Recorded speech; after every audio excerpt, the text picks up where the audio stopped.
Audio Jungle.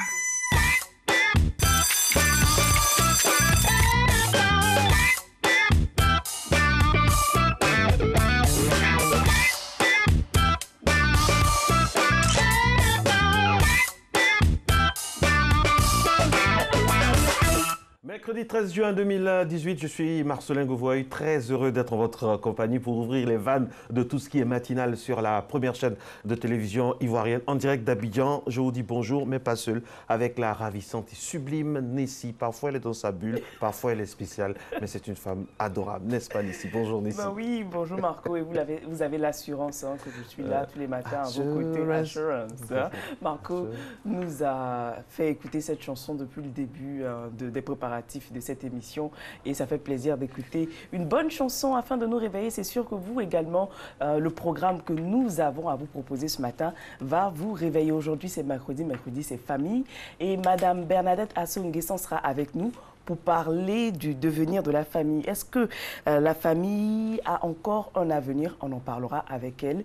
Vous le savez, c'est notre psychologue maison. À côté d'elle, on aura Cédric Lombardo qui parlera écologie et Madame Inao Zappé avec qui on parlera français. Mais avant, sans les vacances, on continue notre tour du monde et cette fois-ci, on part au Canada.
Yes, Canada. Aujourd'hui, donc, on aura la désignation des organisateurs de la Coupe du Monde 2026.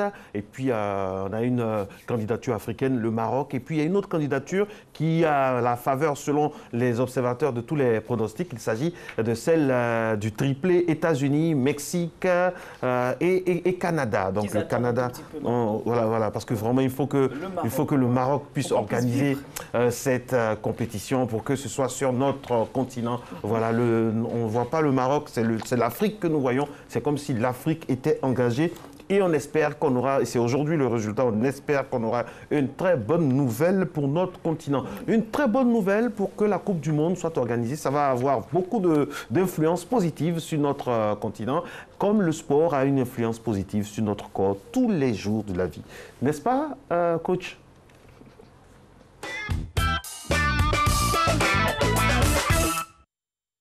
Bonjour Nessie, bonjour Marco, bonjour chers téléspectateurs et bienvenue à votre émission de sport. Alors moi c'est Coach Kadi. Aujourd'hui on va continuer notre série d'exercices sur les jambes.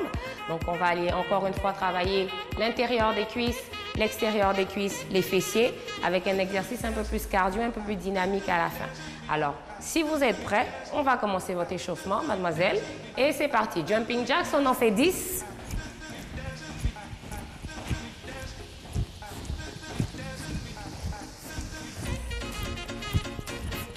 10, parfait. On va faire une première série de squats, mais en gardant les jambes bien collées, bien serrées ensemble.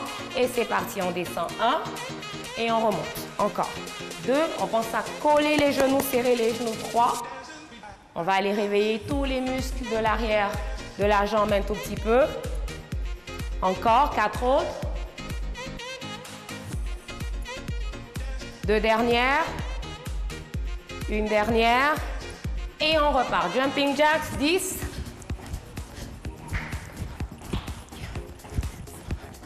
6, 7, 8, 9 et 10. Parfait. Squat, jambes normales, donc les jambes écartées à la largeur des hanches. On y va pour 8. On inspire, expire, on remonte. 1, encore. 2, encore. 3. On pense à garder le poids bien sur les talons. On évite de pencher vers l'avant. Toujours garder le haut du corps le plus droit possible. On en fait 2 autres. Une petite dernière. Excellent. Dernière, jumping jack, c'est parti. 1, 2, 3, 4, 5, 6, 7, 8, 9 et 10. Excellent. Alors, premier exercice, on va commencer en faisant des fentes avant, mais de manière diagonale. Donc, on va aller sur le côté et on revient. Et on va changer de jambe et on revient. Encore, on y va. 2, on change. Encore. 3, on revient. Encore. 4, on revient. 5, on revient, on change. 6. Toujours garder le haut du corps le plus droit possible. Donc, vous ne voulez pas pencher vers l'avant. On veut toujours rester le plus droit possible. Une dernière de chaque. On change et on revient. Excellent. Alors, prochain exercice, on veut s'assurer d'avoir les jambes toujours en dessous des épaules. On va mettre notre poids sur une jambe au sol. On va allonger l'autre jambe devant nous. On contracte les abdos. On veut faire des petits cercles et on ramène. Encore, on part. 2, on y va pour 3, encore et 4. Vous allez sentir la fesse de la jambe au sol qui travaille. 5, 6, 2 autres, 7 et une dernière, 8 et on revient. On change de jambe et c'est parti. On y va pour 1 et on ramène. 2, encore. 3, encore. On part pour 4. On respire en ouvrant 5. Encore et 6. Super important, on refuse de bouger avec notre corps. 7. Donc toujours les abdos contractés, on ouvre. 8, parfait. Même chose, mais vers l'arrière. Donc on pousse vers l'arrière et on ramène. On inverse. 2 et on ramène. 3, cette fois-ci, c'est la fesse de la jambe que vous allongez, que vous allez sentir. 4, et on revient. Encore. 5, encore et 6. On part pour 7, et une petite dernière. 8, on ouvre, on change de jambe, on y va pour 1, on ramène. 2, ramène. 3, souffle. 4, 5, allez, on tient bon, presque fini. 6, 7 et une petite dernière, 8, excellent. On relâche. Dernier exercice, on va partir pour des fentes sautées. Donc, on va garder une jambe devant, l'autre derrière. On va descendre pour emmener le genou proche du sol et on va sauter en changeant de jambe. Hop, on reste et on y va. Hop. On change, encore. Hop. Utilisez vos bras toujours Bras et jambes opposés, encore. Et 5. On y va pour 6. On part pour 7. 8. Une dernière de chaque, on est capable. 9. Une dernière. 10. Excellent. Et on relâche. Parfait. Alors, vous allez sentir vos jambes, vous allez sentir les fesses. Vous allez avoir le cardio, le cœur qui bat. Mais tout ça, c'est normal si vous avez fait vos exercices correctement. Donc, page YouTube, allez voir les exercices. Essayez de les refaire. Essayez de les maîtriser et de les refaire tout au long de la semaine. Nous, on vous souhaite de passer une agréable journée et on se dit à demain. Merci beaucoup, coach Karl. Exercice à voir et à revoir sur le site internet de la RTI, www.rti.ci. L'application mobile également. Effectivement. L'application mobile, il ne faut pas l'oublier, Et il y a des liens sur les différentes plateformes des réseaux sociaux, Facebook, Twitter, Instagram. Vous cliquez directement, ça vous emmène sur ces différents liens-là. Et on salue justement toutes ces personnes qui travaillent, à ce que toutes vos émissions puissent se retrouver instantanément, on va dire pratiquement, sur les réseaux sociaux. C'est un travail vraiment colossal. On aimerait saluer donc celui qui s'occupe notamment de notre émission, Ndoli Didier et toute la team, vraiment toute l'équipe. Merci beaucoup du travail accompli pendant ces 8 mois parce qu'on s'achemine allègrement vers la fin de cette deuxième saison de la nouvelle mouture de Matin Bonheur. Matin Bonheur réalisé ce matin par Christelle Akoussa et toute son équipe. Il y a Boga, Madame Beada Kopioseux, il y a Nietzsche, il y a toute l'équipe, toute la bande là qui est toujours d'aplomb avec nos stagiaires valeureux, Gerson Boussou, le mystérieux, et puis Axel donc le douteux. En tout cas, toute l'équipe est avec nous. Et c'est une belle famille. Aujourd'hui, c'est le 13 juin. La fête à souhaiter, c'est Antonio. Antoine. Effectivement, j'ai un tonton à qui je fais un coucou. À la Kwasi Anthony, voilà. Donc, c'est un prénom dérivé de Antoine. Antoine est dérivé d'un prénom latin qui veut dire Antonius, et provient du mot grec Antos, qui signifie fleur, remarquons. Alors, prénom dérivé, on a Anthony, Antonin, Antonien, Antonio. Antonio.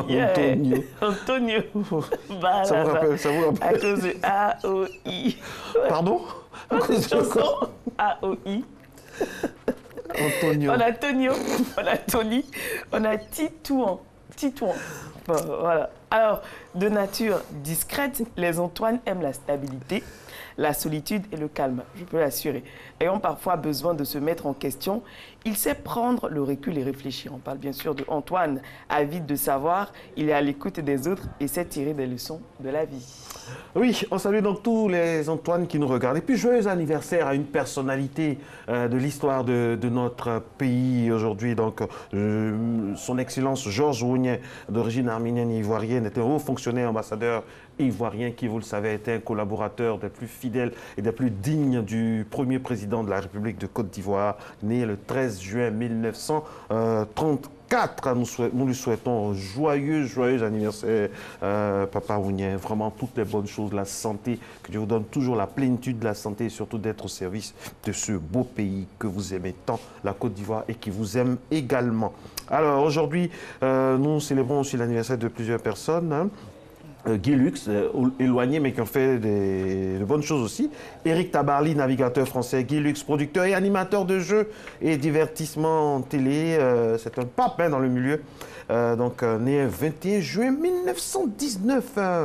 Puis il y a Thierry Sabine aussi, fondateur du Paris-Dakar, donc qui est né le 13 juin 1949. Florent Malouda, donc né à Cayenne en Guyane, footballeur professionnel né 1980. Alors, on va maintenant dans un reportage. On a le choix. Vous voulez un reportage sur le salon de l'emploi pour les handicapés ou bien un reportage sur la journée mondiale des albinos? C'est vous qui choisissez. Christelle Akoussa, elle est polyvalente, elle est prête. Aujourd'hui, c'est la journée mondiale des albinos. Oui, la journée mondiale des albinos. Alors, si on regardait ça. Vous voulez regarder le reportage sur la journée mondiale des albinos? Oui. Bon, abracadabra et Christelle Akoussa décide. On y va. Alors, vous êtes le président de la Fédération des associations et organisations pour le bien-être des personnes albinos de Côte d'Ivoire. Alors, présentez-nous votre structure. Ok, je vous remercie. La Fédération des associations et organisations pour le bien-être des albinos de Côte d'Ivoire est une fédération qui a été créée le 11 septembre 2011 en vue d'avoir un interlocuteur auprès des autorités nationales pour pouvoir véhiculer notre message auprès des autorités. Mais comment est-ce que vous vous sentez dans votre peau d'albinos? Moi, dans ma peau d'albinos, je me sens comme une personne particulière due au décalage de la peau, à l'échange, puisque j'ai une peau blanche, mais le sang noir. Mais au fait, je me sens comme un être humain, c'est tout.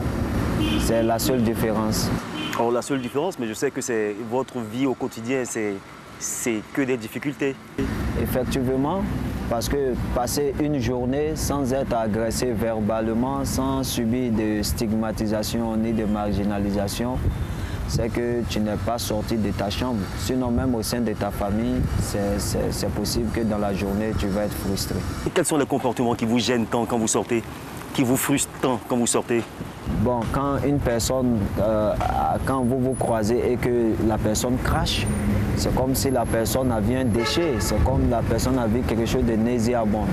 Donc vraiment, c'est ce tact qui vraiment me blesse. Alors avec tous les problèmes que vous traversez, est-ce que vous, de façon personnelle, vous dites souvent, vous regrettez souvent d'être né? Est-ce que ça vous arrive? Personnellement, moi, je n'ai pas ce regret, mais il y a plein de membres qui ont ce regret. Puisque déjà, quand tu salues, quand j'appréhende des albinos dans la rue, d'autres refusent de me saluer. Avant que je me présente, quand je lui salue, je dis bonjour mon frère, d'autres ne me répondent pas. Parce qu'ils se disent, mais c'est qui ça là encore? Lui, il vient, il va me faire remarquer. Tu vois, donc c'est-à-dire qu'il ne s'accepte pas. Voilà, donc il y a beaucoup à faire encore au niveau des mentalités, surtout des albinos elles-mêmes et de la population en général. Alors il y a un problème assez crucial aussi. On m'a dit 95%, voire un peu moins, un peu plus, des femmes albinos n'arrivent pas à se marier. Ça, c'est un gros problème. Est-ce que vous attestez? Est-ce que c'est vrai? Oui. Est-ce qu'elles aussi, elles sont victimes de tous ces préjugés-là? Effectivement, selon nos constats, la 95%, comme vous l'avez dit, voire plus, pas moins, voire plus, ne sont pas mariés ou ont perdu leur foyer. Parce que généralement, comme on le dit, les gens voient les albinos comme des surnaturels. Donc il y a d'autres qui marient les femmes albinos sous prétexte que non, on dit quand tu maries une femme albinos, tu seras un milliardaire, tu vas rouler sur de l'or. Peut-être tu as dormi dans ton coussin, tu vas trouver de l'or, des préjugés comme ça. Donc quand il fait son mariage, 6 mois après, il s'en rend compte que non, c'est une personne dite normale, comme tout le monde. Et c'est là qu'il y a le problème de divorce. Ici, il faut vraiment changer les mentalités parce qu'on a les larmes aux yeux, parce qu'on est tous humains, on est nés de la même manière, nous avons le même sang, nous avons la même chair, nous avons les mêmes os. C'est juste, comme vous l'avez dit, l'absence de mélanine qui fait que nous sommes pourchassés. Nous sommes vus comme des êtres à part entière. Et vraiment, je lance un appel à la population en général d'avoir une pensée envers les albinos en Côte d'Ivoire, de les accepter comme ils sont et d'amener les autres à les accepter. Monsieur Diabaté, merci. J'espère que votre appel sera entendu. Merci beaucoup. Ok, je vous remercie. Merci. Une pensée pour toutes ces personnes dites albinos, donc qui souffrent des affres de certains mots, de certains mots qui font mal. Mots M-O-T-S, mots M-A-U-X aussi, qui souffrent dans leur chair. On aimerait vraiment avoir une pensée et dire que ce sont des personnes magnifiques, belles, qui font partie intégrante de la société Nessi. Effectivement, elles sont méconnues, elles sont stigmatisées à tort. Les gens pensent que ces personnes-là pourraient apporter du bonheur comme du malheur, parce que ce sont des êtres humains comme tout le monde. Voilà. Marco, elle est bien installée, elle est là pour redresser le français. Comme tous les mercredis, Madame Inao Zappé, bonjour. Bonjour Nessi. Avec vous, on va apprendre d'autres expressions, oui, d'autres mots. Et aujourd'hui, on démarre avec tâche et tâche. Oui. Bien, il faudrait faire la différence pour nos téléspectateurs entre tâche avec un accent circonflexe sur le A et tâche sans accent circonflexe sur le A. Tâche, avec un accent circonflexe. Ce qu'il faut retenir ici, c'est que tâche avec l'accent circonflexe renvoie à un travail donné. Donc, on vous demande d'accomplir une activité, c'est une tâche qu'on vous demande d'accomplir. Maintenant, vous avez tâche. Sans l'accent circonflexe, c'est la souille que nous avons sur un habit. Donc, la saleté qu'on se retrouve parfois en train de mettre sur l'habit ou en train de recevoir sur l'habit. Donc, il faut faire très attention avec l'orthographe de ces deux expressions pour ne pas faire de confusion. C'est le même son. C'est le même son. On parlera donc d'homophones. Ils sont homophones. Mais au niveau de la graphie, on va avoir la différence avec l'accent circonflexe. On dit tâche et tâche. Il n'y a même pas une intonation qui différencie. Tâche et tâche. Oui. Okay. Ensuite, nous avons un salamandre ou une salamandre. Bien. Un salamandre, une salamandre. On va s'intéresser d'abord à une salamandre.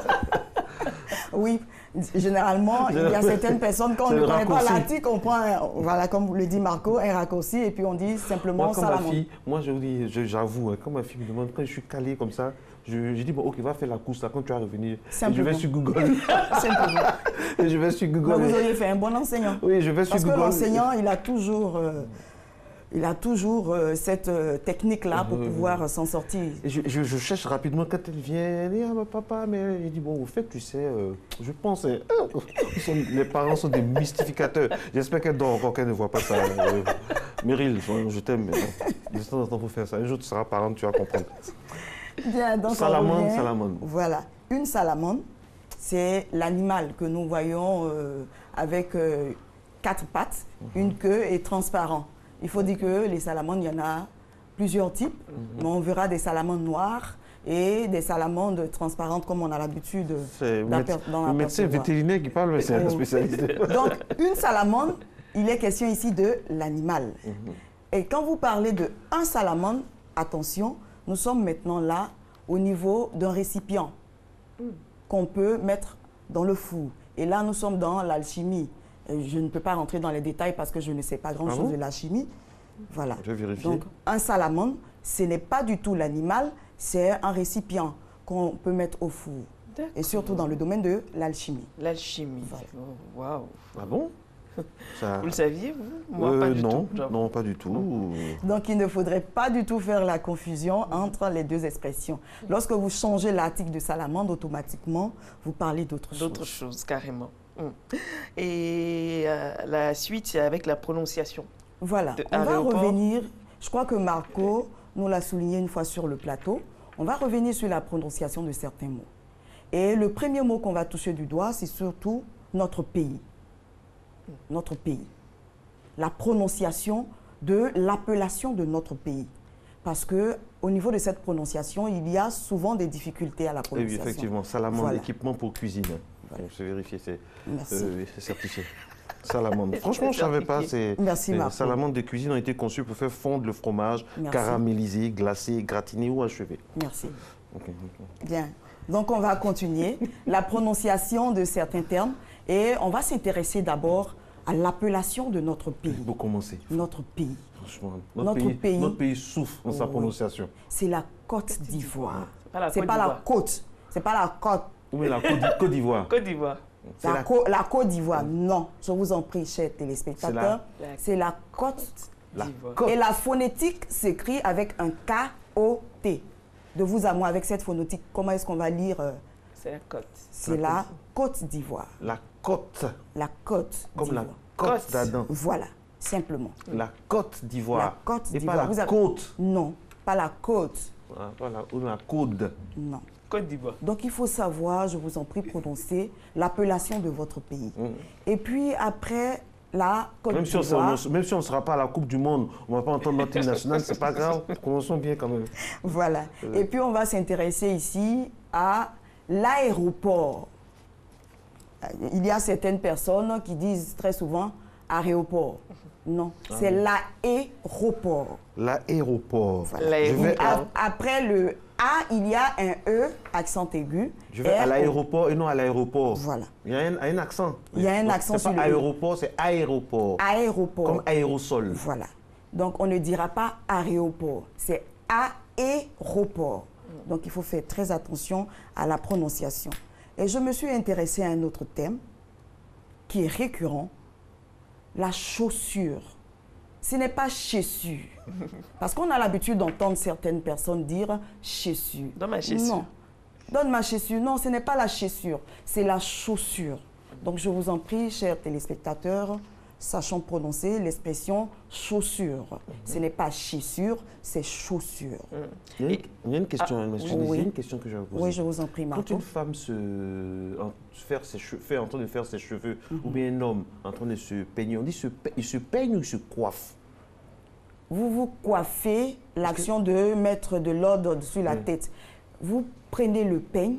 Le peigne, l'acte de prendre le peigne et de le poser dans les cheveux, c'est se peigner. Se peigner. Voilà, puisque le verbe existe. Et quand quelqu'un dit, moi j'ai un tonton qui ne disait jamais, je change de me peigner, j'arrive, je me coiffe. Et on trouvait ça toujours bizarre. Non, c'est pas bizarre. J'arrive, je me coiffe. Alors que c'est ça. Oui, c'est correct. C'est correct. C'est correct. Je me coiffe. Alors qu'il est tout simplement, pour nous, il y a une tondeuse, il est en train de raser et tout ça. C'est pas que là, je me coiffe, c'est forcément que vous êtes chez le coiffeur avec une tondeuse. Non, ou chez la coiffeuse où on est en train de... Vous passez le peigne dedans, vous êtes en train de vous coiffer. Vous coiffez. D'accord. Désolé, Nessie, allez-y, Nessie. Oui, donc c'était par rapport à la prononciation. À force de mal prononcer les mots, on fait beaucoup de fautes. Beaucoup de fautes d'orthographe. Alors, exercice littéraire. Vous avez des exercices? Oui, mais avant les exercices littéraires, je me suis intéressée au mot français. À quel moment faut mettre un F majuscule? À quel moment faut-il mettre un F minuscule? Ce qui va de soi, bien sûr, pour les autres pays. Donc, on a français. Lorsqu'on parle de l'habitant, c'est-à-dire le français, automatiquement, nous avons un F majuscule. Pour le français, F majuscule. F majuscule. Lorsqu'il s'agit de l'adjectif, il va faire appel aussi, à une lettre minuscule. Donc, on va retrouver français ici. La langue française. Français sera écrit avec un F minuscule. Maintenant, on va s'intéresser à l'habitant, le français. Le français, c'est-à-dire celui qui vit en France. Pareil pour l'ivoirien, celui qui vit en Côte d'Ivoire. Voilà. Donc, on dira le français. Le français, ici, va prendre une lettre minuscule en parlant de l'habitant. Et cela va s'appliquer à toutes les autres nationalités. Voilà. C'est vrai qu'il y a beaucoup plus clair. Ça, c'est clair. Exercice littéraire maintenant. Bien. L'exercice littéraire ici est en rapport avec nos élèves qui vont passer le bac. Ah, le BEPC a commencé hier. Oui. On embrasse tout. Demain? Oui, ça finit demain? Oui. C'est l'oral, Si il n'y a pas de férié demain. C'est l'écrit. C'est l'écrit. Il n'y a pas de férié demain. Oui, on a des nièces, des Moi, j'ai mon garçon qui présente l'examen. Vraiment, bon courage. Vraiment. Oui, Sachez attraper le stylo, le reste, ça va venir seul. Bien, donc on va s'intéresser, puisque les tout petits sont en train de passer le BEPC, on va s'intéresser donc à nos bacheliers qui, d'ici peu, vont affronter les épreuves. Je vais ici revenir un peu sur les différentes introductions. Il faudrait que nos élèves fassent l'effort de pouvoir rédiger correctement leurs introductions. Donc, on va s'intéresser tout d'abord à l'introduction du commentaire composé. Voilà, le commentaire composé. Comment est-ce que, chers élèves, vous devez... pour le bac, hein, oui, pour le baccalauréat. Oui, pour le BEPC, c'est le texte argumentatif et le résumé du texte argumentatif. Donc, pour le commentaire composé, vous avez l'introduction. Pour pouvoir la rédiger, il faut d'abord identifier le thème de votre texte qui vous a été donné. Et lorsque le thème est identifié, ce thème-là, il faut l'insérer dans un contexte. On parlera donc de généralité, lorsque vous insérez le thème dans un contexte. Et lorsque vous avez fini la généralité, ce qui va suivre, c'est que vous vous intéressez maintenant au texte, en vous accrochant à son paratexte et à l'intérieur du texte. Le paratexte, tous les élèves savent ce que c'est que le paratexte. Donc, les éléments affiliés à l'auteur, le texte lorsqu'il a un titre, les pages, etc. Donc, tout ce qu'on trouve à l'extérieur du texte. Et à cela, vous ajoutez les éléments internes du texte. Quels sont les éléments internes du texte? On a le type de texte. On vous a donné un texte. Quel est le type de ce texte à partir duquel vous allez construire un texte explicatif? Si c'est un texte, un récit, il faut le préciser. Si c'est un poème, il faut le préciser. Donc, le type du texte. Mais attention, on ne s'arrête pas au type du texte. Il faut y insérer la tonalité de votre texte. Cela est un impératif. Et pour clore... Tonalité, par exemple. la tonalité, soit le texte, il est pathétique, donc il fait pitié. Le texte, il est dramatique, il y a des actions violentes, il y a des discussions houleuses à l'intérieur du texte, il est dramatique. Le texte, il peut être tragique lorsqu'il se sort par la mort d'un individu. Le texte, il peut être lyrique lorsqu'il fait l'expression des sentiments personnels, etc. Narratif. Voilà. Narratif, c'est ce que nous appelons ici le récit. Le récit. Voilà. Okay. Et donc, à côté de cela, il faut ajouter l'idée générale de votre texte. Et lorsque vous avez fini avec cette étape, il faut annoncer le plan avec les centres d'intérêt. En partant de l'effet de cause à effet. Voilà. Et on termine avec? On va terminer avec l'introduction de la production écrite. Elle, pour la démarrer, il faut s'intéresser au paratexte. Après le paratexte, vous insérez votre thèse proposée. Et puis ensuite, vous annoncez le plan avec les domaines de recherche, sur le plan politique, sur le plan religieux, sur le plan social, culturel, etc. J'espère que c'est bien rentré. Hein. J'espère que c'est bien rentré. Pour les élèves qui passent le bac, bien sûr. Le bac, tout ça. On va revenir là-dessus la semaine prochaine. Oui. On est en mode révision. On est en mode révision, surtout que c'est la fin de l'année, c'est la fin de la saison, tout ça. En tout cas, merci beaucoup à vous, Madame Inao. Il est 6h26, pile poil l'heure de la pub, la météo et du JT. Vous êtes sur Martin Bonheur, j'ai failli dire Martin, Marcelin Bonheur, Marcelin Nessi Bonheur et Madame Inao aussi. On est très heureux d'être en votre compagnie et puis on se retrouve juste après le JT.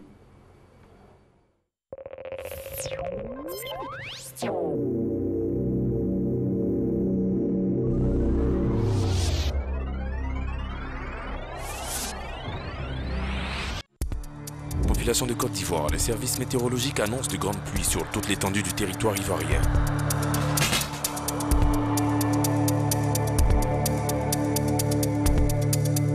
À cet effet, le ministère de l'Intérieur et de la Sécurité invite les populations à prendre toutes les dispositions pour libérer les bassins orageux, les canaux d'évacuation et toutes les zones à risque afin de préserver leur vie. Ceci est un message de l'Office national de la protection civile.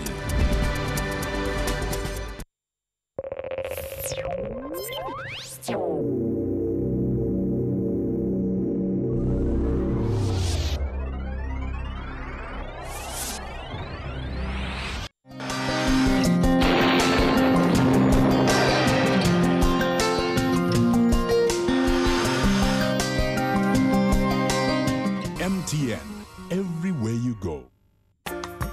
Mesdames et messieurs, bonjour pour cette matinée. Le temps sera nuageux, voire même très nuageux. On aura des pluies intermittentes qui seront attendues sur les régions partant du rivage océanique à la limite centre-nord du pays. En allant vers les régions plus au nord, le ciel sera de moins en moins chargé. L'insolation sera forte sur ces régions du nord. Les températures pour la matinée, on notera 26 degrés à Abidjan comme à Diaké et ça sera la maximale, 25 degrés à Bondoukou, à Boaké, à Daloa, à Dambokro ainsi qu'à Gagnoa dans le Go. Il fera 24 degrés à Korogo, 23 degrés sur la ville de Mans, 24 degrés à Odiné dans le Kabadougou, 26 degrés de maximale à San Pedro comme à Sassandra. Il fera 24 degrés à Tabou et 25 degrés à Yamoussoukro. Pour l'après-midi, le temps sera instable sur les régions du sud. Des orages se développeront dans les régions sud-forestières en cours d'après-midi. Ces orages pourront toucher aussi les régions du long du littoral. Des pluies par endroits seront également présentes dans ces régions. Le nord et l'ouest du pays seront aussi instables et verront de nombreux développements orageux en cours de cette période.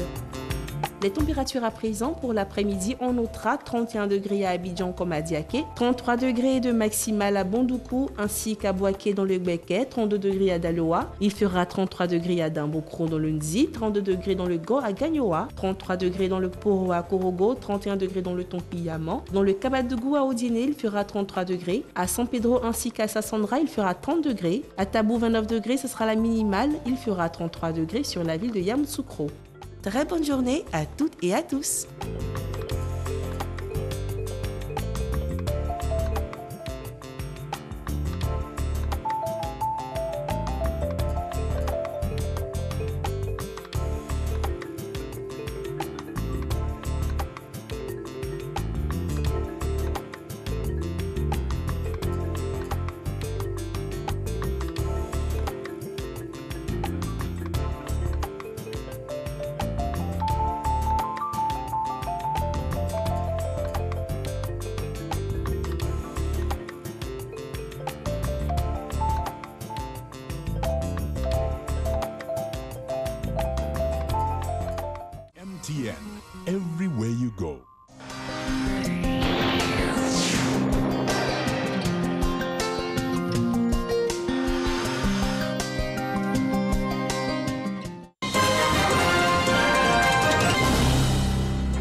Bonjour à tous et merci de suivre ce 6h30.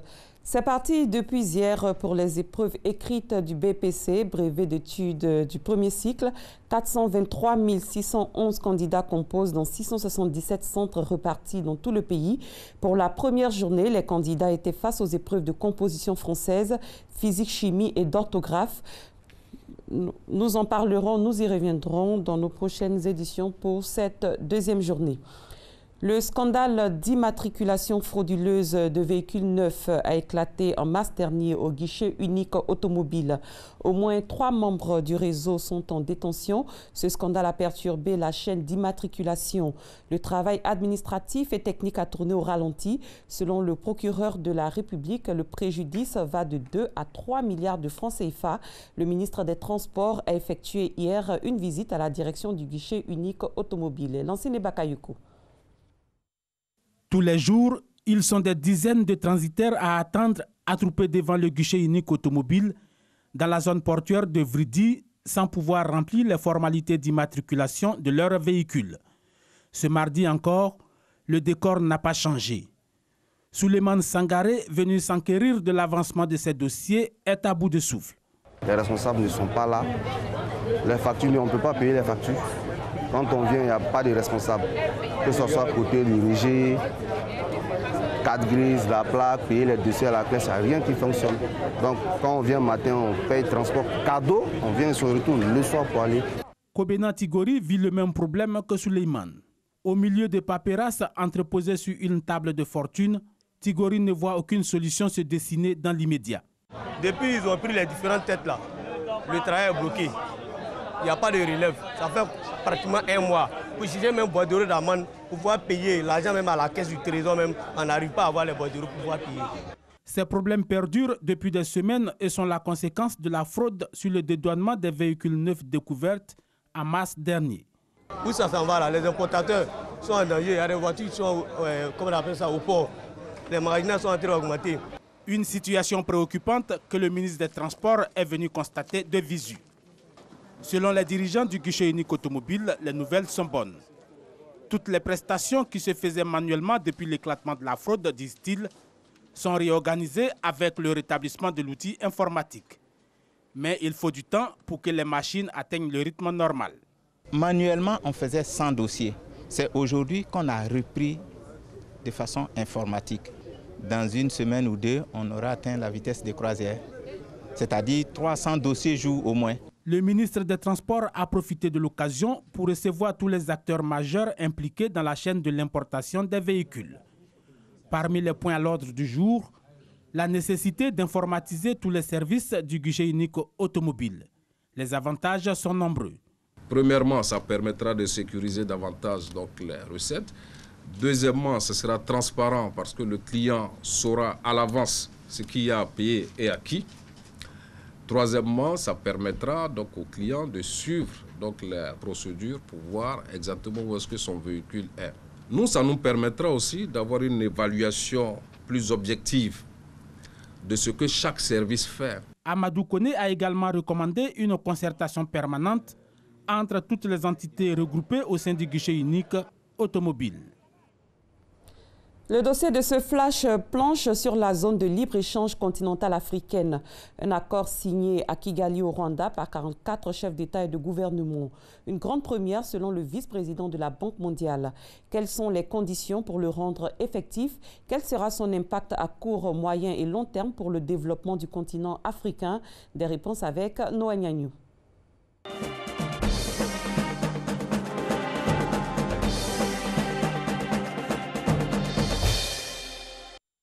Kigali, la capitale du Rwanda, l'Afrique consciente de ce que la fenêtre ouverte sur elle ne sera pas éternellement, prend le pari de créer le marché unique du monde de demain. La ZELCA attend des zones de libre-échange continentale africaine. L'histoire retiendra qu'elle a vu le jour le 21 mars 2018.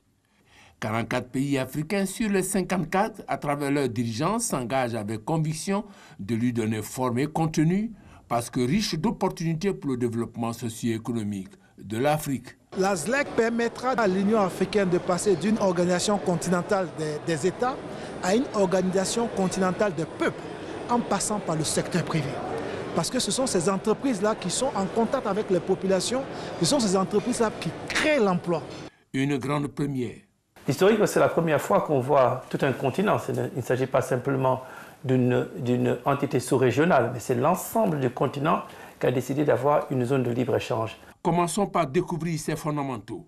Mécaniquement, ça permet l'augmentation du volume des échanges mutuels entre les pays partenaires. Deuxièmement, mécaniquement aussi, ça permet de faire baisser les prix des biens importés parce que les droits de douane et les taxes à l'exportation qui sont mis sur les prix des matières constituent un surcoût que les consommateurs payent. Avantage comparatif de cette grande première, d'abord son marché. Il s'étendra sur l'ensemble du continent avec 1,2 milliard de personnes. Pour un produit intérieur brut, PIB de 2 500 milliards de dollars, soit plus de 12 500 milliards de francs CFA. De plus, il va impacter le commerce intra-africain. De 2,9% aujourd'hui, il va passer à 53,3% selon les estimations de la Commission économique de l'Union africaine.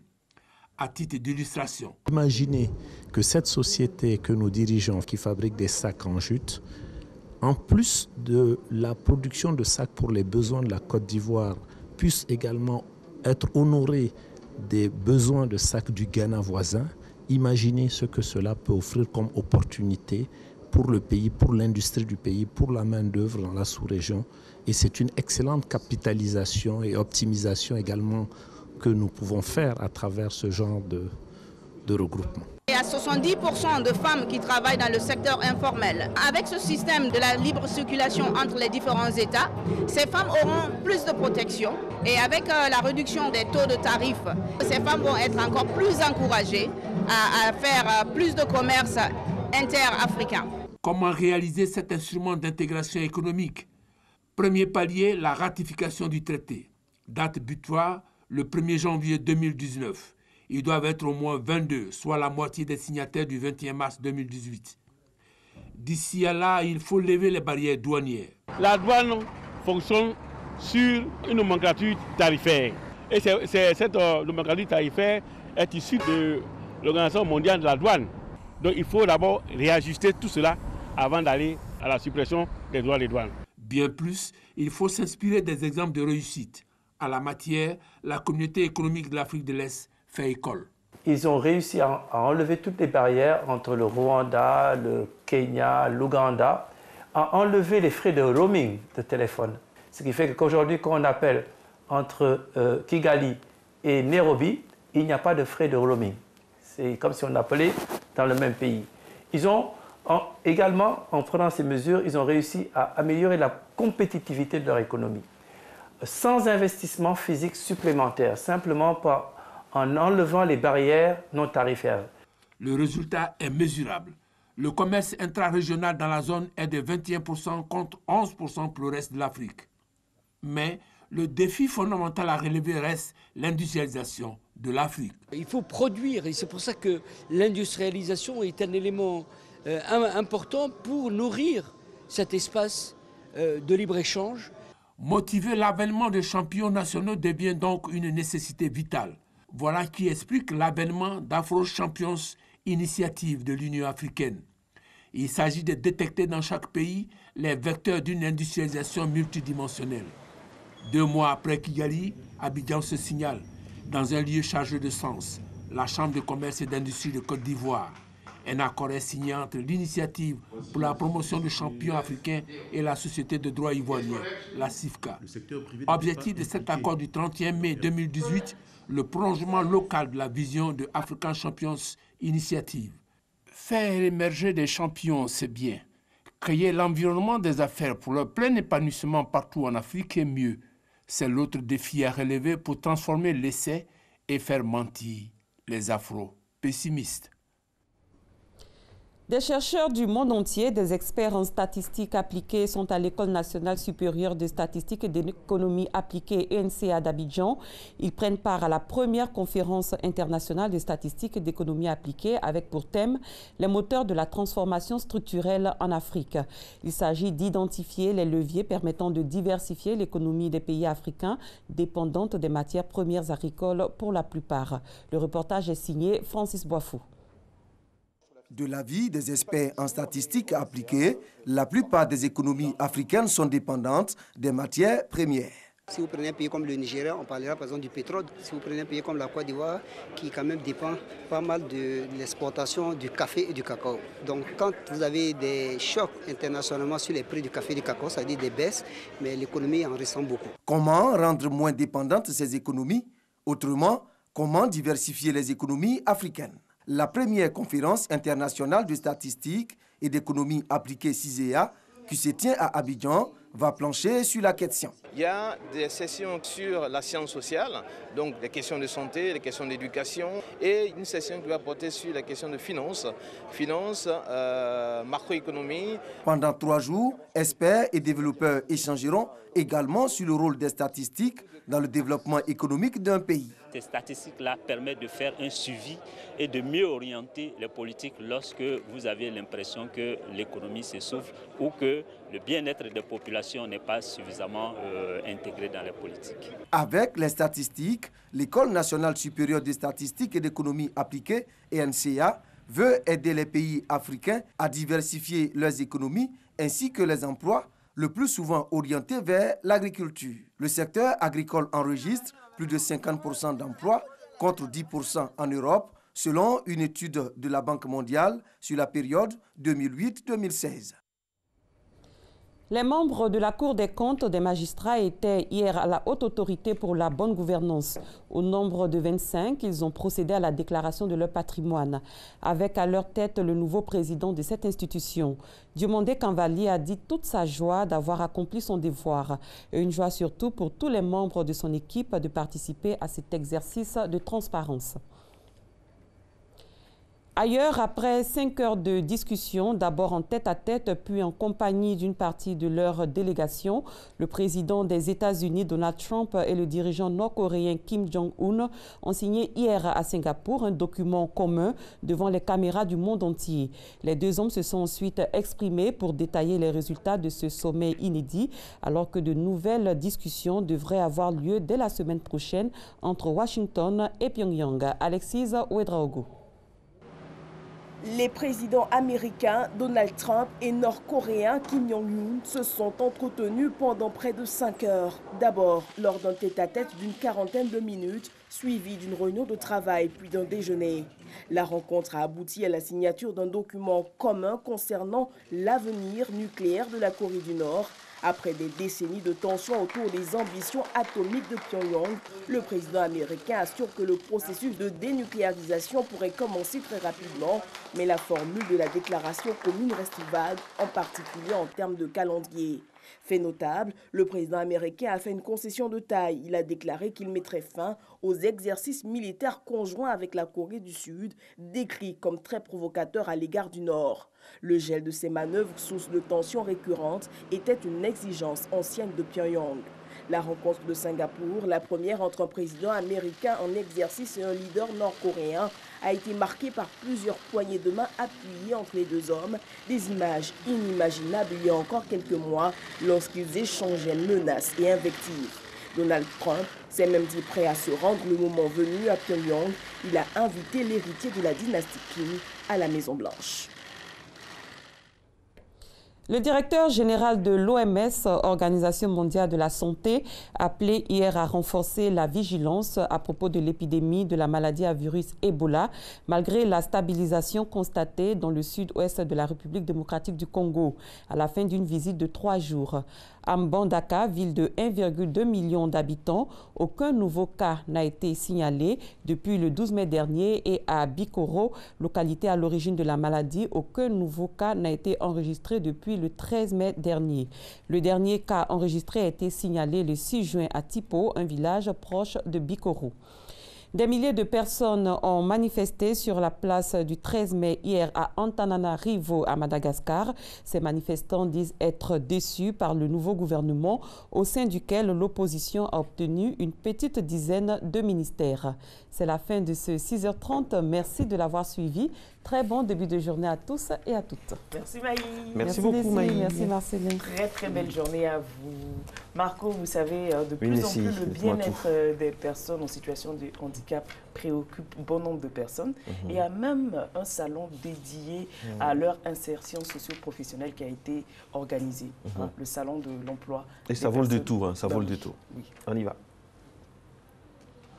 Venus par dizaines, sereins ou quelque peu anxieux, ils espèrent tous trouver ici enfin la solution à leurs problèmes. Cette deuxième édition de HandiJob est pour eux comme la lumière qui pointe de la pénombre de cette vie difficile de personnes vivant en général en Afrique avec un handicap. J'espère que pour cette deuxième journée, les sociétés privées et les sociétés publiques aussi puissent embaucher les personnes handicapées afin que nous soyons indépendantes. Toutes les entreprises, malheureusement, ne savent pas que c'est aussi important d'embaucher des personnes handicapées comme des personnes normales. Et avec ce genre d'événements, c'est encore intéressant parce que ces entreprises vont se rendre compte que les handicapés, c'est vrai, ils sont handicapés par rapport à quelque chose, mais hormis cet handicap, ils sont pareils, ils sont même chose avec les autres et ils peuvent travailler aussi avec les autres. Redonner de l'espoir, c'est justement l'objectif des organisateurs de ce salon. Faciliter au cours de cette journée l'insertion socio-professionnelle des non-voyants, des albinos, des malentendants et autres personnes physiquement ou psychiquement défavorisées. Il y avait un vrai besoin de sensibiliser les entreprises ivoiriennes, les institutions ivoiriennes sur la situation socio-professionnelle des personnes en situation de handicap à Côte d'Ivoire. Nous avons constaté que l'une des difficultés de l'insertion professionnelle que nous rencontrons est la méconnaissance du handicap, du point de vue du travail. Alors cette journée, c'est une journée de rencontre et d'échange entre les personnes en situation de handicap, les spécialistes des ressources humaines et les chefs d'entreprise. Ici, des responsables des ressources humaines vont réceptionner des dossiers, les analyser sur place et, si concluant, procéder au recrutement de quelques-uns des postulants. HandiEmploi nous intéresse parce que, dans nos visions, on pourrait avoir la possibilité quand même d'offrir des possibilités, des opportunités d'emploi et tout ça. Donc on vient nous montrer, qu'ils nous connaissent et puis qu'on essaie de voir si on peut collaborer chemin faisant. Au maximum, on compte recruter au moins une vingtaine de personnes pour différents postes à pouvoir disponibles dans notre réseau de sociétés. Trouver du travail, mais pas que. À ce salon, certains y exposent pour faire prendre conscience aux handicapés de leurs possibilités à se surpasser, notamment à travers des activités sportives. Nous avons aussi les personnes, les autistes, qui sont regroupés sur eux-mêmes. À travers le sport, on arrive à développer ces habiletés-là. Donc c'est des gens, au départ, ils ne s'expriment pas, mais à travers le sport, ils arrivent à s'exprimer. En Côte d'Ivoire, on estime à 460 000 le nombre de personnes vivant avec un handicap, dont 58% d'hommes et 42% de femmes. Depuis 2015, 500 ont été intégrés dans la fonction publique au cours d'un recrutement dérogatoire.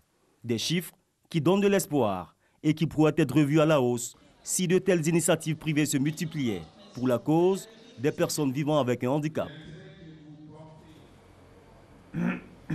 Voilà, de retour sur le plateau de Matin Bonheur. Et lui, il est très bien installé. La semaine dernière, avec lui, dans la chronique écologie, on parlait du rôle de l'industrie dans la mise en œuvre des objectifs de développement durable. Et cette semaine, nous allons parler de l'énergie pour le développement économique et social. Marco. Oui, mais si vous le savez, l'énergie, c'est le moteur du développement humain. Sans énergie, c'est difficile d'avoir une certaine sérénité au niveau de l'humanité.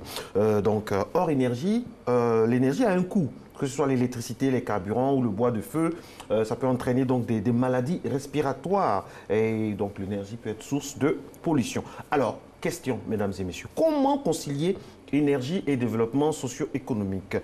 Pour en parler, le thème de notre chronique aujourd'hui avec notre monsieur environnement sera le rôle de l'énergie pour le développement économique et social. Jingle.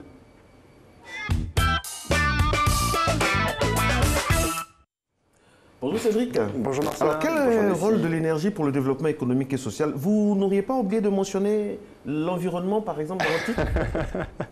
Si, absolument. Alors déjà, on a choisi ce titre parce que la semaine dernière, il y a 2 semaines déjà maintenant, il y avait une conférence Risque Pays qui avait été organisée sur Abidjan et Bloomfield Investment avait organisé ça. Ils avaient réussi à réunir plein de DG, plein de ministres, etc. sur la thématique développement économique, développement durable. Et donc aujourd'hui, on a voulu vous restituer un deuxième panel qui est le développement économique et social. Alors c'est vrai, par contre, on a l'énergie, on ne parle pas de l'environnement, c'est toujours une bonne question que vous posez, Marcelin. Par contre, de toute façon, quand on parle d'énergie, la question de l'environnement n'est jamais très très loin. Et vous verrez que de toute façon, dans les discussions qu'on va avoir aujourd'hui, on aura une thématique environnementale, mais le développement durable, c'est aussi mobiliser le pilier économique et le pilier social du développement pour le bien-être des populations. Alors Cédric, quel est le rôle de l'énergie pour le développement économique et social en Côte d'Ivoire? Eh bien, c'est en Côte d'Ivoire, comme tous les pays du monde, Marcelin a très bien dit en entrée, sans énergie, nous ne sommes pas capables d'animer tout ce plateau, nous ne sommes pas capables de nous déplacer pour venir sur ce plateau. Et en question d'énergie, il y a plusieurs secteurs qu'il faut regarder, l'électricité, les carburants pour le transport, et bien entendu aussi, il ne faut pas oublier la biomasse, notamment pour le bois de chauffe. Le premier élément de ce matin, ça sera donc une intervention du directeur général de la CIE sur le rôle de l'électricité, intervention qu'il a faite au cours de cette conférence Risque Pays. Premier élément de ce matin. Le premier atout, c'est que la Côte d'Ivoire a eu la chance de disposer de ressources naturelles importantes. On a parlé de ressources en eau. Comme vous le savez, nous exploitons déjà, nos CIE, 6 barrages que l'État a réalisés. Et il y en a un 7e qui vient de s'ajouter, qui est le barrage de Soubré. On dénomme encore beaucoup de possibilités d'aménagement hydroélectrique dans le pays pour environ, je crois, encore 1600 mégawatts de puissance installée. Le coût de production de la Côte d'Ivoire à partir de l'électricité permet donc de vendre l'électricité finalement à un prix qui reste raisonnable, même s'il y a des efforts qui peuvent être faits par les clients eux-mêmes pour baisser leurs factures. Si la personne n'a pas la possibilité, que ce soit un industriel ou un particulier, d'agir sur le prix, il faut que cette personne puisse au moins agir sur la quantité d'énergie qu'elle consomme. Et donc, notre idée a été, premièrement, en ce qui concerne les domestiques, de remplacer l'ensemble de nos systèmes de comptage par des compteurs dits intelligents. Ces compteurs-là vont nous permettre donc de proposer à l'ensemble de nos clients domestiques tous les services que vous pouvez imaginer. Chaque client va pouvoir, s'il le souhaite, contrôler sa consommation à partir de son smartphone, par une application. Donc il peut savoir, en fonction du budget qu'il veut dépenser dans l'électricité, quels sont ses leviers pour pouvoir baisser sa consommation. Écoute, le directeur général de la CIE, j'ai des questions qui me viennent tout de suite à l'esprit. Alors, le prix est un frein à l'accès à l'électricité. Est-ce que ce n'est pas déjà cher en Côte d'Ivoire? C'est un. Et puis, le DG de la CIE qu'on vient d'écouter parlait d'outils pour réduire les factures d'électricité. Comment agir sur sa facture d'énergie dans notre pays? Ben oui, absolument. Alors déjà, la première question, c'est la question du tarif de l'électricité, un frein au développement. Alors déjà, on a quand même de la chance en Côte d'Ivoire. C'est vrai que l'électricité coûte relativement cher quand on regarde le pouvoir d'achat des populations moyennes. Je ne vous le fais pas dire. Voilà, et surtout les populations qui sont défavorisées. Mais on a quand même la chance d'avoir une électricité qui est l'une des moins chères d'Afrique. Il y a d'autres pays qui font mieux, comme l'Éthiopie, etc. Et puis surtout, l'électricité est quand même relativement beaucoup moins chère que ce qu'on voit dans les pays développés. Donc c'est vrai que c'est un frein au développement. Et pour ça, vous avez une stratégie qui a été mise en place par l'État de Côte d'Ivoire, c'est ce qu'on appelle le tarif social. La première question, c'est l'équité, l'accès équitable au prix. Le prix doit être le même que l'on soit à 500 mètres ou à 500 km d'une source de production d'électricité. Et deuxièmement, il y a un tarif social qui est fixé par l'État de la Côte d'Ivoire. Et après, charge naturellement pour la CIE d'effectuer le recouvrement, etc. Et dans les moments les plus durs, car il y a eu des moments durs dans l'histoire de notre pays, il faut penser à ce qui s'est passé pendant certaines années de crise. Et on sait bien que parfois, la CIE a fait des efforts avec l'accord de l'État pour ne pas aller chercher les sous là où il fallait les prendre en zone CNO à l'époque. Et là, ça nous fait penser également, on va dans un autre domaine aussi, CIE, l'énergie et puis aussi les pétroliers, par exemple. Oui. Là aussi, il y a beaucoup de questions. Si, absolument. Alors, et de la même manière, vous verrez que sur le prix du pétrole, le prix du carburant qui remonte un peu à la pompe en ce moment, en fait, il faut aussi se rendre compte qu'on ne paye pas toujours le vrai prix de l'électricité. Il y a des efforts qui sont consentis par l'État, il y a des subventions qui sont consenties par l'État et qu'on retrouve dans le prix de l'électricité qui est caché. Et là aussi, vous avez introduit ce qui sera le deuxième intervenant du panel de cette conférence. Donc c'est le directeur général de Total cette fois-ci, et c'est le rôle des produits pétroliers pour le développement économique et social de la Côte d'Ivoire. La deuxième vidéo de ce matin. Donc une manière de contribuer au développement économique et social, c'est ce qui a été également évoqué sur l'électricité, c'est la capacité que nous avons en tant que distributeurs de produits pétroliers à fournir régulièrement et faire en sorte que nos stations-service soient toujours approvisionnées. L'ordre de grandeur que nous évoquons, c'est entre 150 et 200 camions qui doivent donc tourner tous les jours dans la Côte d'Ivoire pour approvisionner les stations-service. Et je dirais que l'énergie en tant que vecteur de développement économique et social, c'est finalement la capacité des acteurs de premier rang, qui peuvent être la CIE ou bien Total ou d'autres, la capacité de créer une chaîne de valeur robuste qui s'améliore en qualité, en efficacité, qui a la capacité d'investir, qui s'assure que les formations sont mises à disposition à tous les niveaux. Pour nous, il n'y a pas de petits clients et que nous parlions donc de l'activité, je dirais, grand public à travers le réseau de stations-service, ou que nous parlions de l'activité B2B, donc ce qu'on va appeler plus communément les grands comptes, on n'a pas d'autre choix que d'essayer d'atteindre les 99,99% de satisfaction du client. Le DG de Total nous rappelle l'importance du rôle des produits pétroliers. Néanmoins, est-ce que ce n'est pas un peu contraire à la protection de l'environnement, tout ça? Il y a un complot environnementaliste aujourd'hui. Hein. Ça fait deux défenses de l'environnement. Grâce à vous. Vous nous avez convertis. Vous nous avez convertis. Vous nous avez environnementalisés. Merci.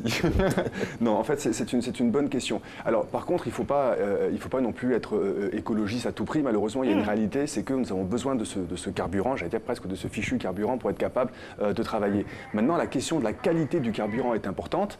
Et donc là, vous savez qu'il y a eu une affaire des carburants toxiques sur le continent africain, et on a besoin de fournisseurs de carburant qui veut un carburant qui soit propre. Ça, c'est le premier point. Le deuxième point, c'est aussi la question que j'avais posée à la fin de ce panel à l'intervenant de Total, en lui disant, mais pourquoi est-ce que vous ne faites pas des actions, alors que Total, quand on regarde ce que vous faites dans le reste du monde, vous travaillez sur beaucoup de filières agrocarburants, même la valorisation du bois pour faire des carburants avec, pourquoi est-ce qu'on n'a pas ce genre de démarche en Côte d'Ivoire? Et la réponse est très simple, c'est, Monsieur Lombardo, s'il n'y a pas de réglementation en Côte d'Ivoire pour encourager le fait que l'on mette un peu d'agrocarburant, donc soit ce qu'on appelle des biodiesels, soit ce qu'on appelle de l'éthanol dans la pompe, nous qui sommes les fournisseurs ne pouvons pas prendre cette décision pour le compte de l'État.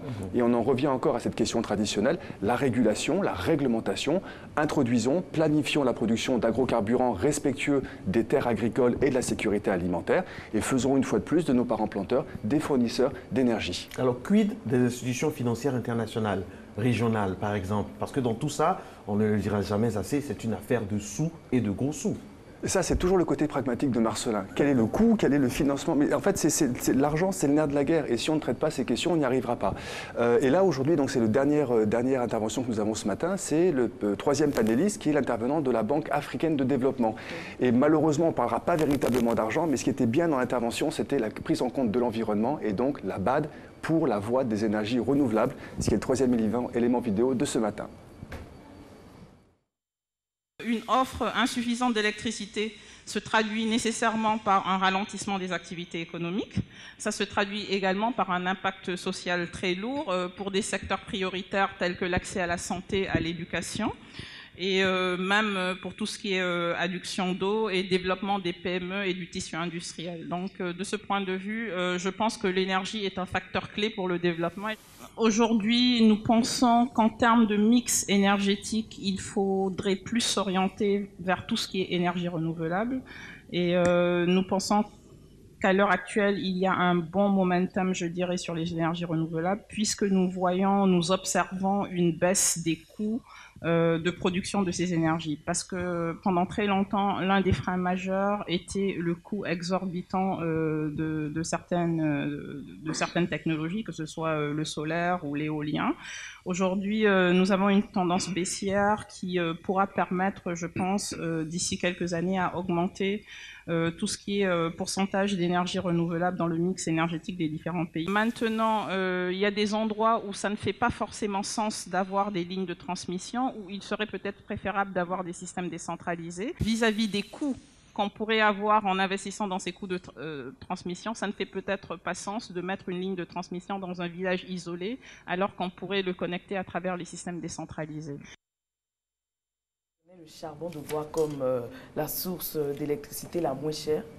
Néanmoins, pourquoi les investisseurs se désengagent très rapidement avant la fin? Oui, parce que le charbon, c'est un charbon minéral, c'est pas un charbon de bois, c'est un charbon minéral, ça ne coûte pas très cher, les technologies sont bien connues, malheureusement c'est extrêmement polluant. Et quand on vous dit que c'est moins cher, il ne faut pas oublier que dans le prix du charbon, il n'y a pas aussi le prix de la réparation des affections respiratoires. Donc la vraie question, c'est la promotion des énergies renouvelables, surtout qu'en Côte d'Ivoire, il y en a plein, biomasse, électricité. Et le financement de la RTI qui va commencer tout de suite. Oui, vous avez bien parlé, le financement, c'est la pub. Merci, la semaine prochaine, nous parlerons de... Alors, on va faire de la titro-écologie, revue de presse sur l'écologie, des sujets qu'on n'a pas pu te parler, qui sont passés à l'international. Merci Cédric, on prendra tout de suite, voilà ce qui nous fait vivre ici, l'environnement des médias, c'est, comme on le dit, l'argent, nerf de la guerre, pub. Et ensuite, nous allons aller basculer dans la dernière ligne droite de cette émission. C'est le Money Time, la thématique avec Mme Bernadette Assou-Nguessan qui nous parlera donc de l'avenir de la famille dans nos différentes sociétés.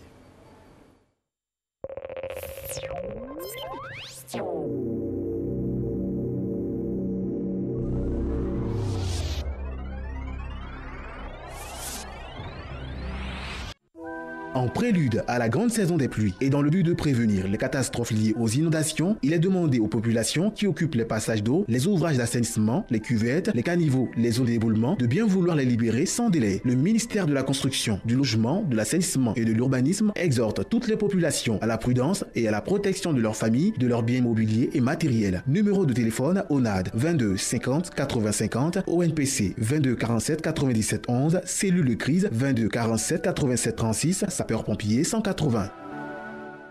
C'est parti pour la caravane des valeurs du Nord. Du 5 juin au 14 juillet 2018, la caravane sillonnera les villes de Korogo, Ferkessédougou, Bouaké, Yamoussoukro, Abengourou, Abouesso, Daloa, Gagnoa, Diokoué, Mans, San Pedro, Dabou et Abidjan. Au programme, concours culinaire du Nord, jeux concours, de nombreux lots à gagner. Le vainqueur du concours culinaire de chaque ville sera sélectionné d'office pour la 4e édition du grand concours culinaire des filles gourmands du Nord. Du Nord, au cœur de vos repas depuis 3 générations.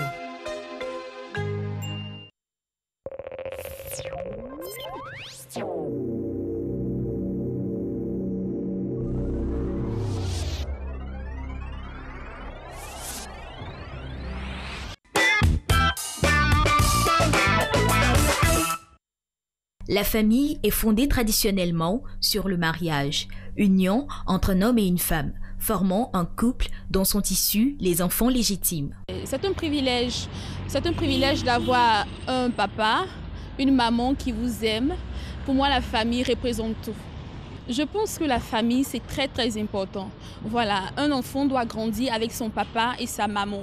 Parce que des personnes n'ont pas eu l'opportunité de grandir en famille, de grandir avec les papas ou leur maman. Et ça a eu toujours des répercussions vraiment pas positives sur leur avenir. La famille est très importante. Et puis ça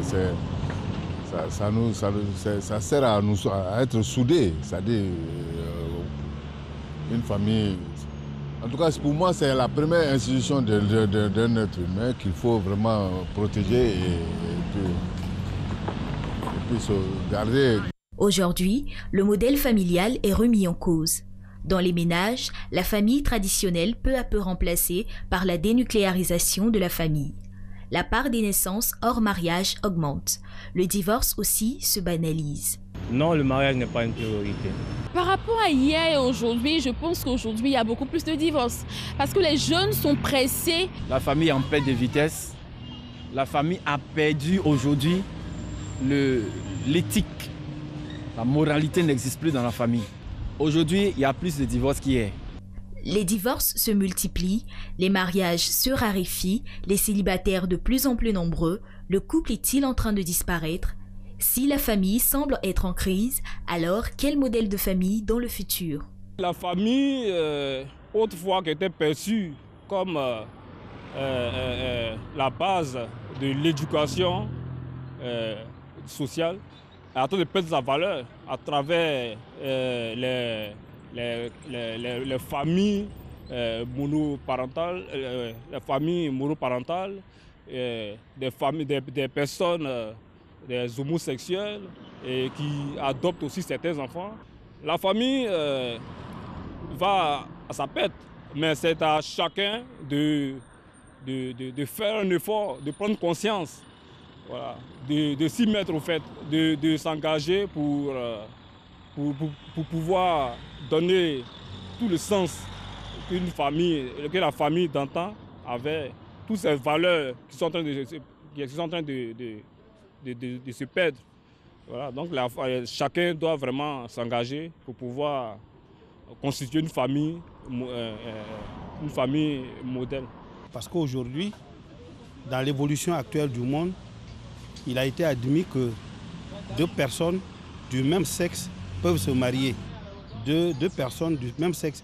Si deux personnes du même sexe se marient, il est évident que la famille originelle a perdu de sa valeur. Pour moi, la famille, c'est un monsieur et sa femme, plus son enfant, plus ses enfants. Dans le passé, le mariage était le seul lieu de la sexualité admise. C'était le lieu qui donnait un statut social aux femmes, le seul lieu où on pouvait faire des enfants légitimes. Tout cela lui a donné une solidité. Aujourd'hui, les femmes sont autonomes et peuvent faire des enfants en dehors d'un modèle conjugal. Et face au nombre de divorces, aux déviances sexuelles et aussi la course à l'argent et à la quête d'un bon boulot, le modèle familial est bien loin. Alors cette phrase « le mariage n'est pas ma priorité ». La famille a-t-elle encore de l'avenir quand on entend tout ça, individualisme, la guerre des sexes, beaucoup de choses qui font que maintenant... Vous avez entendu la dernière question? Oui. Le mariage n'est pas ma priorité. Et votre priorité, c'est le mariage? Et vous? Encore quelle question? Oui, allez-y. La question sont pour Mme Assong-Nguessan. Mais c'est à vous paniquez, c'est bien le mariage. Ça dépend, vous voulez m'épouser? C'est dommage, je suis déjà pris.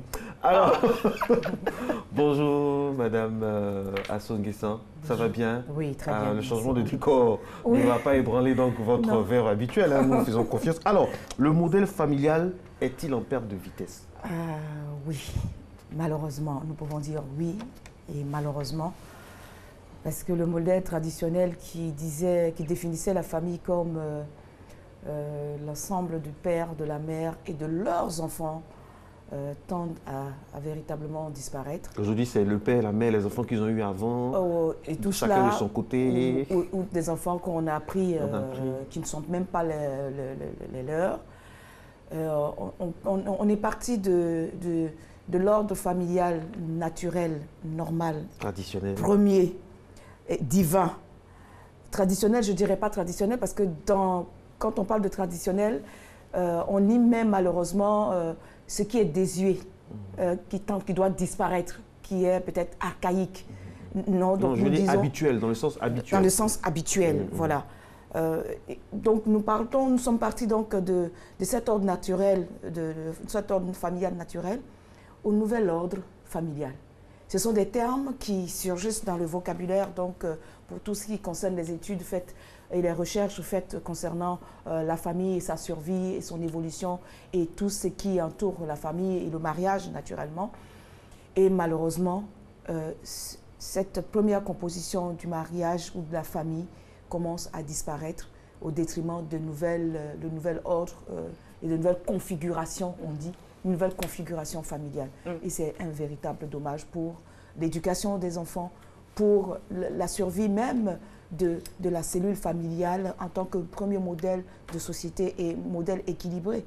Nous disons que dans la famille, nous avons l'éducation, nous avons la protection, nous avons des valeurs de vie qui sont en train de disparaître parce que véritablement les uns et les autres rentre dans un certain nombre de définitions et de choses. Madame Assou-Nguesson, ça nous emmène à nous poser la question de savoir aujourd'hui, qu'est-ce qu'on appelle la famille?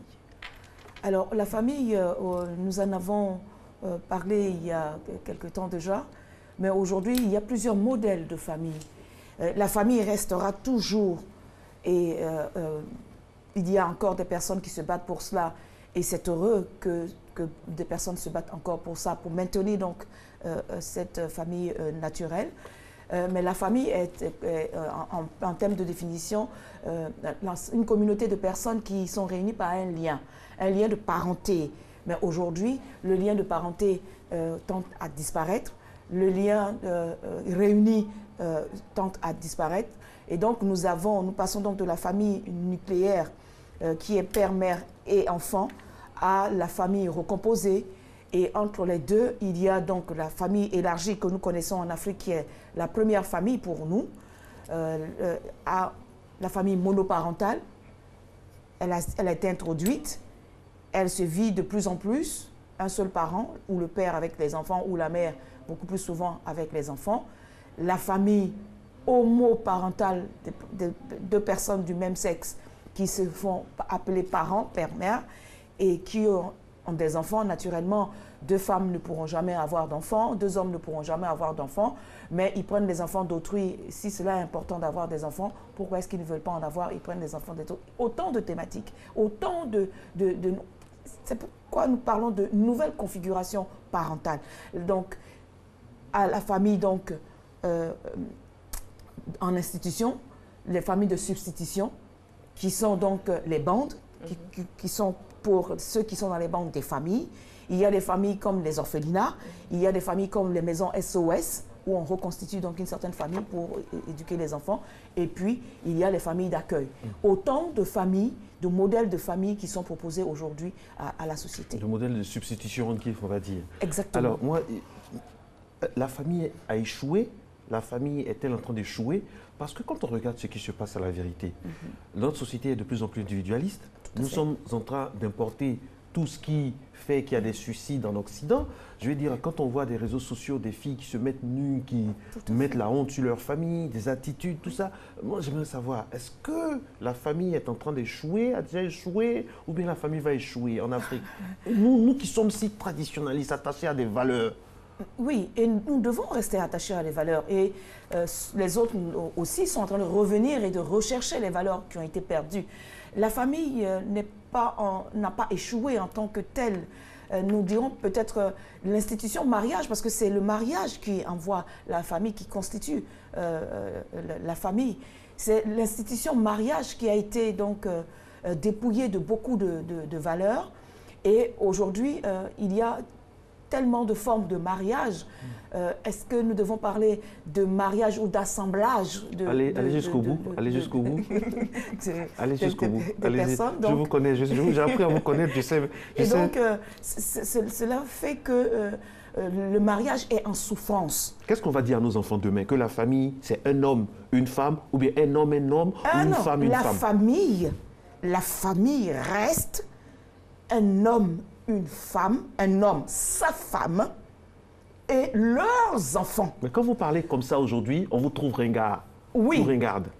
Tout à fait. Et en tant que psychologue, je ne devais pas peut-être voir cette position tranchée. Mais il faut pouvoir ouvrir et accepter les autres formes de configuration familiale. Et c'est heureux qu'on parle de configuration familiale et non pas de famille. Cela est très clair, donc de configuration familiale, et donc pouvoir en tenir compte dans la société dans laquelle nous sommes, parce que malheureusement, toutes ces configurations existent, toutes ces configurations sont composées d'individus qui ont besoin donc d'être écoutés, d'être pris en compte, et tout cela, qui ont des droits. Nous parlons donc de droits et de devoirs des personnes. Cette famille va en perte et le mariage est bafoué, parce qu'il y a beaucoup de notions qui se sont introduites dans la notion première de famille et de mariage.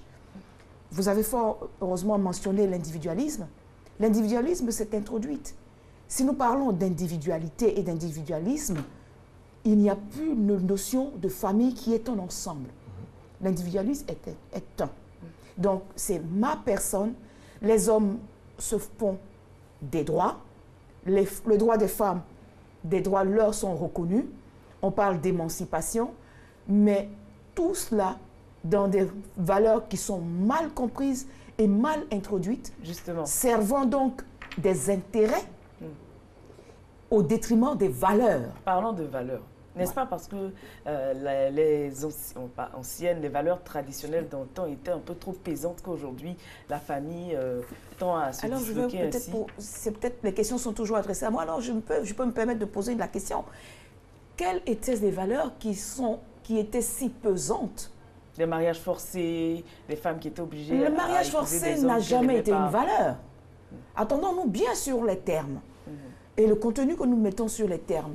Le mariage forcé, ce sont des pratiques qui ont été décriées pour les raisons que nous connaissons de ce que nous marions un vieillard de 60 ans qui a déjà 5-6 femmes ou qui n'en a peut-être plus parce que bon, les unes et les autres ont été disqualifiées et à qui on donne à mariage une petite fille à peine puberte de 11 ans, de 14 ans et qu'on n'attend même pas qu'elle soit complètement mature de façon physique ou de façon psychologique ou morale, et on la donne en mariage. Ce vieillard est tellement pressé, il va complètement détruire la vie physique et psychologique, morale de cet enfant-là. Ce sont ces choses-là qui ont été décriées. Il ne s'agissait pas de valeurs, il s'agissait de pratiques. Quand nous parlons de valeurs dans le mariage, il s'agit donc de l'amour, de la compréhension, de la tolérance, du partage, de la construction. Aujourd'hui, que faisons-nous? Nous déconstruisons les mariages, les familles, et nous les reconstruisons. Nous les reconstruisons de quelle façon? Nous parlons de recomposition familiale. La recomposition familiale, si tant est que la famille n'est pas quelque chose de bien, nous ne véhiculons pas des valeurs, pourquoi est-ce qu'après avoir divorcé, après s'être séparés, pourquoi est-ce que nous reconstituons des familles? Si tant est que la famille n'est pas eu quelque chose de bien. Donc, il faut recadrer les valeurs et avoir le regard véritablement fixé sur ces valeurs-là. On fuit de plus en plus la famille, on est très loin de la famille. Et on la reconstruit, on se reconstruit des familles. Pourquoi est-ce qu'il existe 6 autres modèles qui se font appeler des familles, si tant est que la famille initiale, divine, est décriée, est mise en mal? Le mariage pour tous, qu'est-ce que vous en pensez? Mettons le pied dans le plat. mariage, pour mettre le pied dans le plat... Là, je parle à la psychologue, pas à la psychologue. Heureusement que vous faites bien de préciser rapidement. Le mariage pour tous, nous sommes obligés de le regarder comme tel, mais le mariage pour tous, ça veut dire quoi? Le mariage pour chaque individu? Oui. Tout homme est appelé à se marier à une femme. Tout être humain, vous parlez de homme avec grand H. Tout homme, petit h, comme vous, Marcelin, est amené à se marier avec une belle dame comme Nessie sur le plateau, et toute belle femme comme Nessie est amenée à se marier. Maintenant, avec qui Nessie choisit de se marier, là est son choix. Mais notre société actuelle propose, hélas, des alternatives qui ne sont pas du goût de tout le monde, que nous devons intégrer. Notre société ne propose pas. Il y a les intérêts de quelques individus qu'il ne faut pas confondre avec les intérêts de la société. C'est-à-dire? Il y a un groupe d'individus qui sont des personnes à gros moyens, qui ont des intérêts, qui ne regardent que leurs moyens, leurs intérêts, donc dans les moyens, leurs intérêts qui peuvent être juste des déviations, et donc trouvent les moyens, parce que ayant suffisamment de moyens forts, étant puissants, ayant des postes d'influence ou la capacité d'influencer le politique, les décisions, restent dans l'ombre et aiguillonnent, dirigent donc les dirigeants, les décideurs de la société vers l'adoption ou l'implantation ou l'imposition de leurs intérêts en termes d'intérêts qui prennent la notion qui ne sont plus des intérêts, qui ne sont pas qualifiés d'intérêts, mais qui sont sous le dôme de droit. Et on dit, nous avons le droit d'être. Chaque être humain a le droit d'eux. Et on dévie donc les intérêts, on les appelle droits. Et sous cet angle-là, alors tout le monde a des droits et on a le droit donc de laisser un homme épouser un autre homme et ils ont le droit d'adopter des enfants. Mais si tant est que vous ne voulez pas avoir la relation qui envoie l'enfant, parce que l'enfant ne se cueille pas sous un cocotier, l'enfant est le fruit d'une relation amoureuse et le rapport sexuel, consenti ou non, qui donne donc en termes de produits, c'est la procréation, donc qui donne naissance à un enfant, à un être humain. Si tant tel que vous ne voulez pas vous inscrire dans le processus, qui vous donnera les enfants que vous allez prendre pour... On me dira, il y a déjà beaucoup d'enfants qui sont dans la rue, il y a beaucoup d'enfants qui sont dans les guerres, mais qui fait la guerre, qui met les enfants à la rue, c'est encore des adultes mal intentionnés qui, ou même en mal, donc peut-être dans des intérêts qui leur sont propres. Nous parlons d'individualisme et de l'autonomisation. Donc, de la femme, des valeurs qui sont renversées. Initialement, la femme était à un rôle traditionnel de celle qui tient la maison, responsable de l'éducation. L'homme est le conquérant qui va chercher le travail. Aujourd'hui, toutes ces valeurs ont été renversées et on tend à les remplacer par un certain nombre de choses. On va en parler de procréation. Oui. Il y a également un mode qui n'existait pas, mais qui est de plus en plus répandu, les coups d'un soir. Okay. Qui font que les parents, les femmes, généralement, se retrouvent seules. Les quoi? Les coups d'un soir. Oui, un coup d'un soir.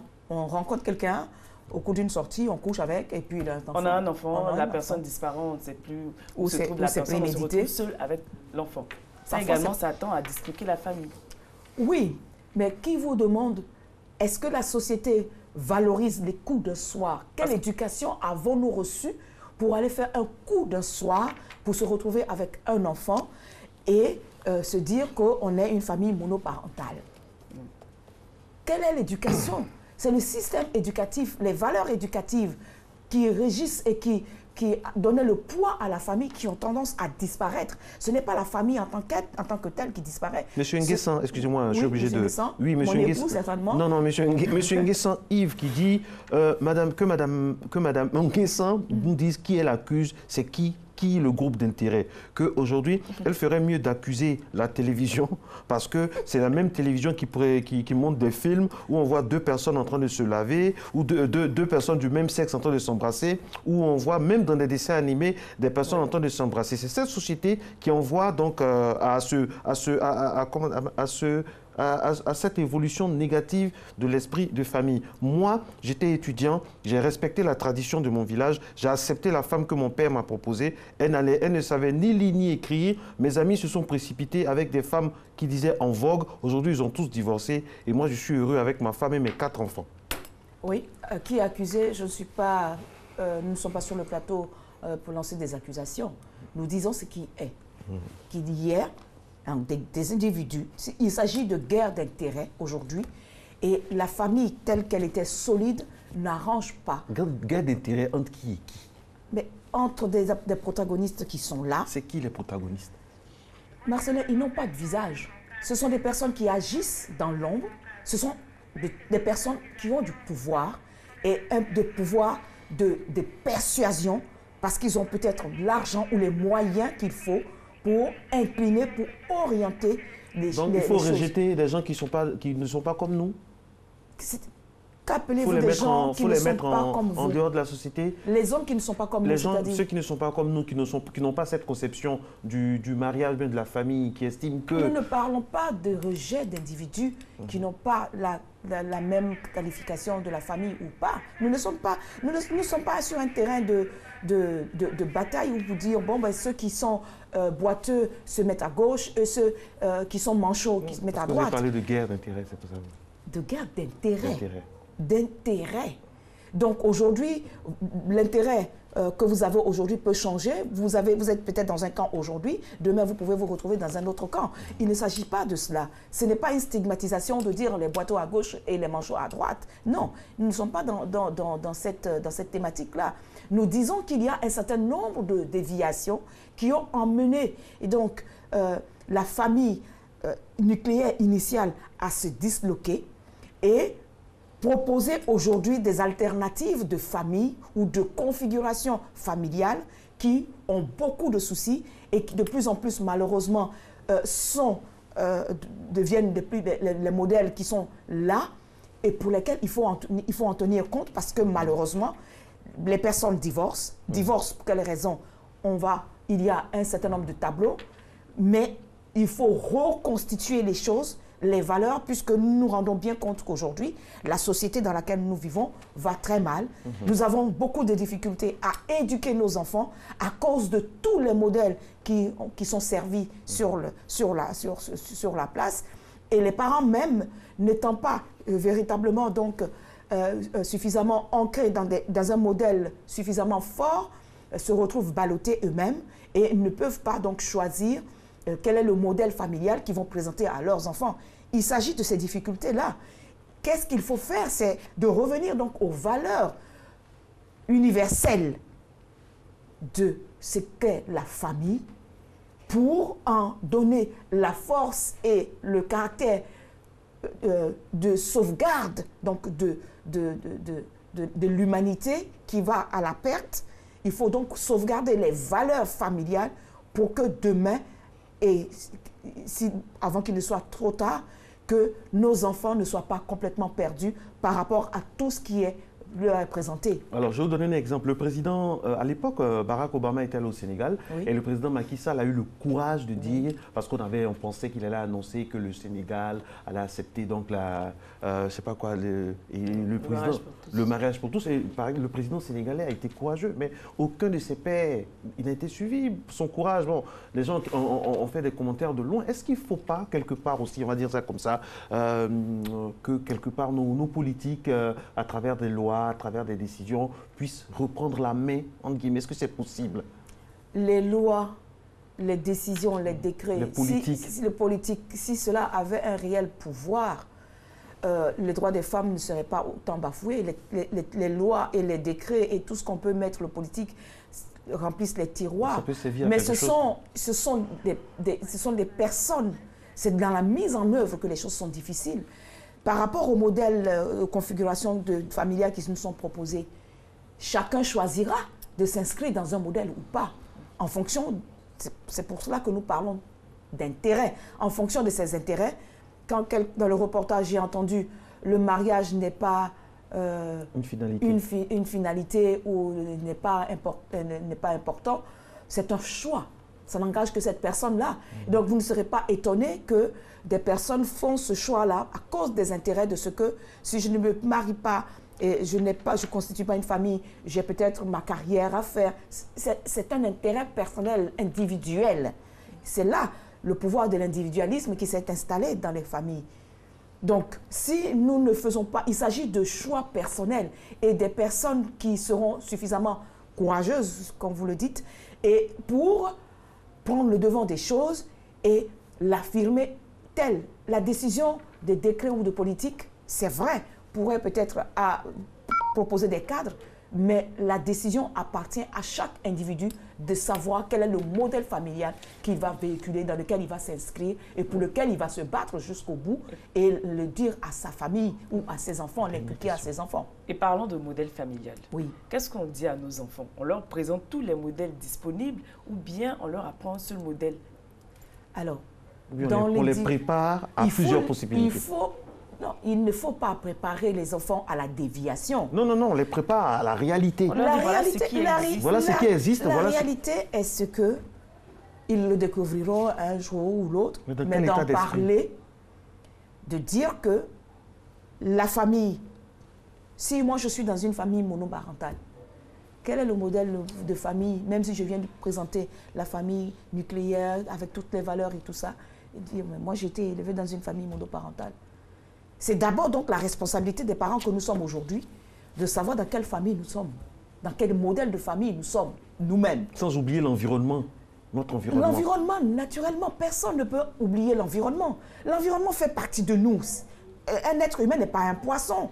Donc, l'environnement nécessairement va nous indiquer les choses qui sont là. Alors, si je suis dans un modèle monoparental, il faut expliquer ce qui a fait que je suis dans ce modèle-là, mais qui n'est pas mon choix. Et que le choix que je voudrais, ce serait peut-être la famille nucléaire, qui est celle-là qui donne beaucoup plus de garanties, qui donne beaucoup plus de protection, et dans laquelle nous pensons que la personne pourra s'épanouir le mieux. Parce que chacune des familles a des défis à relever. Mais quand la famille n'est pas suffisamment forte, les défis sont encore beaucoup plus nombreux qu'une famille bien équilibrée où les valeurs sont comprises et mises en avant et non pas des intérêts de carrière ou des intérêts d'autres types de carrière ou d'intérêts. C'est cela.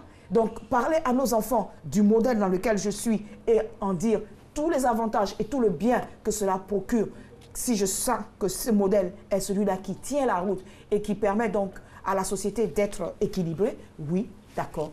Mais de grâce, n'allons pas donc, en voulant dire on tient compte de l'environnement, dénaturer ce que Dieu a pris le temps de nous donner. Okay. Il est clair que nous sommes tous unanimes que Dieu fait bien les choses. Absolument. Donc, le modèle qu'il a donné, mettons-nous à suivre, à revaloriser les choses et non pas à parler d'intérêt. La famille a-t-elle encore un avenir? Vous pouvez continuer le débat chez vous, hein, c'est ça. Nous, on a eu donc l'occasion ce matin de mettre les pieds dans le plat et puis chacun pourra se faire son idée. Le plus important, c'est que l'on soit heureux et que l'on soit en adéquation avec ce qui est son moi profond, n'est-ce pas, Nessie? Effectivement. Et on a parlé de famille aujourd'hui, c'est la fête des pères. Oui. Qui sont un peu oubliés. Oui.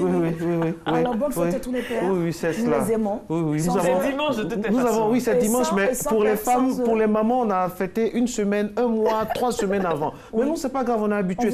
C'est la faute au papa même. Il faut qu'on prenne nous-mêmes notre fête même en considération. N'attendons pas les autres. Et nous vous aimons. Parce que sans père, il n'y a pas de famille. Oui, c'est ça. C'est ça. Merci beaucoup. Bonne journée. Vive les papas. On vous aime. Tout le reste de la semaine, on va se célébrer. C'est pas grave. Allez, bonne journée à toutes et à tous.